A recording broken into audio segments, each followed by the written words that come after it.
ஆய்ந்து ஆய்ந்து கொள்ளாதான் கேண்மை. ஆய்ந்து ஆய்ந்து கொள்ளாதான் கேண்மை. கடைமுறைத்தான் சாம் துயரம் தருமே. கடைமுறைத்தான் சாம் துயரம் தருமே. ஆய்ந்து ஆய்ந்து கொள்ளாதான் கேண்மை. கடைமுறை தான் சாம் துயரம் தரும்.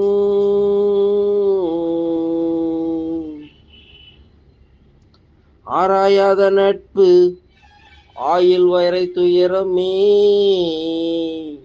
ஆய்ந்து ஆய்ந்து கொள்ளாதான் கேண்மை.